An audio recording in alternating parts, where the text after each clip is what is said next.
talking about? Well, that's not my fucking fault, is it? You two want to learn to be better parents instead of blaming everyone else for your inadequacies. Yeah, well, there won't be a next time. Are you shitting me? Oh, fuck you too. Fucking idiots. You know, that was me neighbours. They've got 2 daughters. And I'm always fucking babysitting them every time they decide to go out for a fucking piss-up, which is quite frequently lately. You know, something always happens. You know, I fall asleep on the couch. Next thing I know, I'm getting prodded awake. Where's me kids? Where's me kids? Because I've just got back from wherever they've been. I don't know where the fucking kids are. You know, I had the best part of a bottle of fucking brandy, so I was a bit worse aware. No, I shouldn't be drinking when I'm babysitting, but never mind. Anyway, I'm blamed for the kids going missing, and if that's not fucking bad enough, they start accusing me of sending signals up there to all these planets so they can be abducted. So now I'm being blamed for alien abduction as well. Turns out they're in the cupboard under the stairs. We were playing hide and seek and locked themselves in, didn't they? I forgot about them. It was a week before anyone fucking found them in there. Idiots. I mean, I did lend them this book, you know what I mean? So it's enough to make anyone's imagination run fucking wild. But anyway, things like that have happened to me and my friends. Yeah, me dad seen a UFO once, you know. Yep. Fucking landed in the garden. Turned out it was a fucking dustbin lid. Nearly took my fucking head off, I can tell you. You know, me dad, he was obsessed with gadgets and, you know, technology. He was always building stupid fucking gadgets. He was obsessed with the weather, climate change and all that fucking bollocks, you know what I mean? He had a vivid imagination.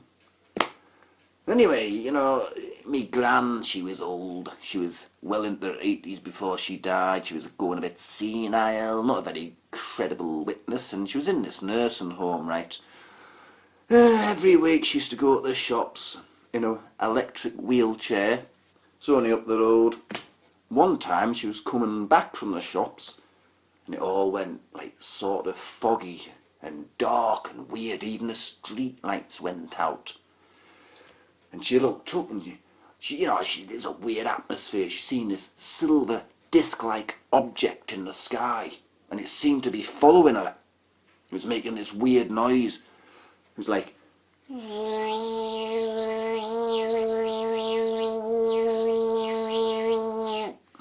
And she wheeled back to the nursing home as fast as she could. There was fucking sparks coming off those fucking wheels.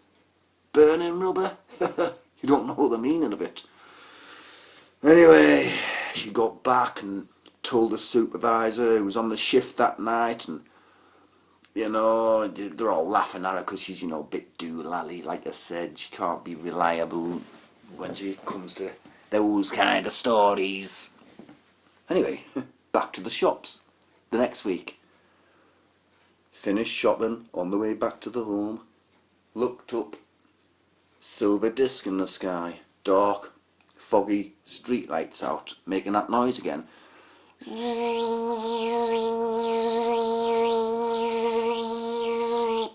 Anyway, straight down, 100 miles an hour on a fucking wheelchair. This time the rubber came off the wheels and she was trundling along on fucking steel. You know what I mean? She had to go to the NH Trust the next fucking day and get a new fucking wheelchair off them. Anyway, she was busy telling the supervisor again, and everyone's gathering round listening this time on the Zimmer frames and such like, and this disc-like object crashed into the whole building, totaled it, killed everyone in there, so she didn't get to finish the story this night. And there was no trace of that UFO, wherever the fuck it was. They put it down to a fucking gas leak! You know, a similar thing happened to my friend once. He was a right fucking idiot, this kid. He was like, you know, he was into this fucking shit music, what's in the charts, all his... He was actually into girl bands and boy bands and dance music and all this fucking shit. You know what I mean? I've always been into, like, me rock music, me... Anyway, he was coming to mine one night with a few crates of beer, you know, big ounce of hash and a couple of bottles of fucking whiskey and that. Anyway, he's looking at me watch. Where the fuck is he? He's an hour late. Looked at me watch again. It's 2 hours late. Looked at me watch again. 3 hours late, and by this time I'd given up hope of him even turning up. The phone rings. It was him.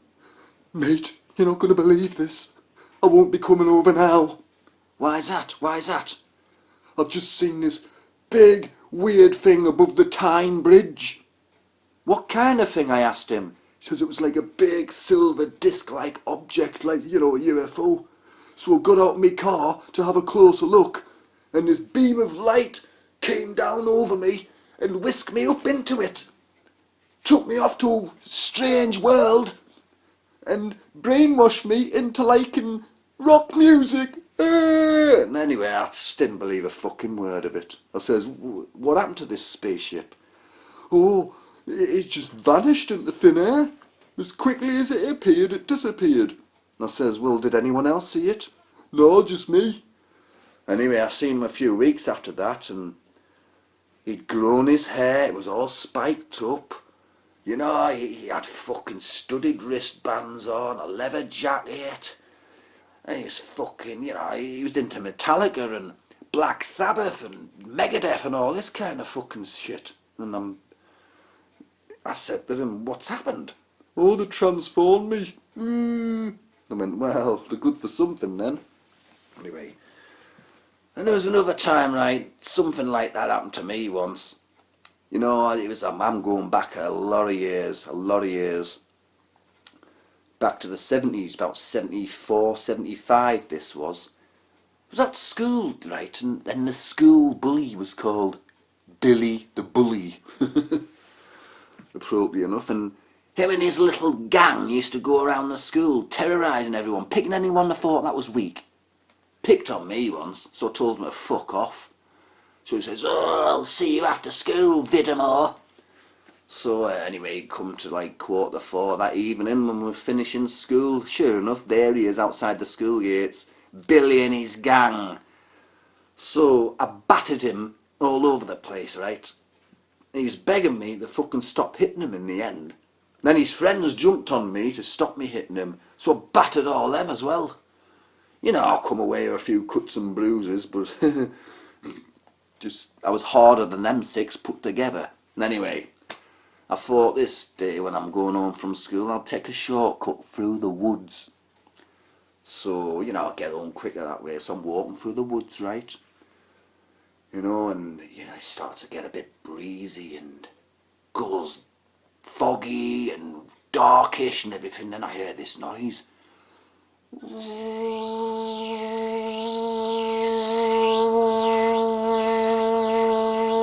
was getting louder and louder.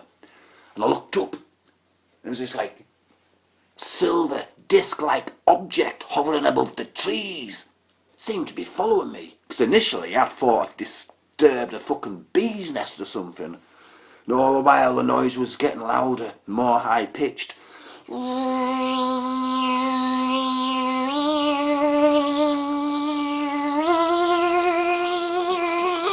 like, it was getting closer and closer. I thought, I've got to get out of these fucking woods. I've got to get out of these fucking woods. So I'm running for dear life, you know. Couldn't wait for the edge of the woods. I finally got to the edge of the woods, you know, and then it's like, oh no, I'm in the field now. I feel more exposed than ever. So I thought, I've never ran that fast in my life. I felt like Steve Austin, I'm telling you. Oh, it was following me, it was getting fucking near. It was, you know, I was almost dive bombing me. It was like, it was like silver, it appeared to have lights on it. Anyway, I ran home as quick as I could. I ran into the house. I didn't even have to tell me mother anything. She seen the state of me. I was pale as a sheet. Could hardly get me fucking words out, sweating like fuck, shaking, and well, she asked me what was wrong in the end. I went, ooh, I dragged her outside and I says, I could hardly get my words out. I was like, a spaceship's followed me all the way home from school. And she went, yeah, daft bugger. Pushed me away and that, and she's having a look, you know, everywhere, up in the sky, like fucking... And then she sees it. It's getting closer to the house, as though it's landing. It's making this noise.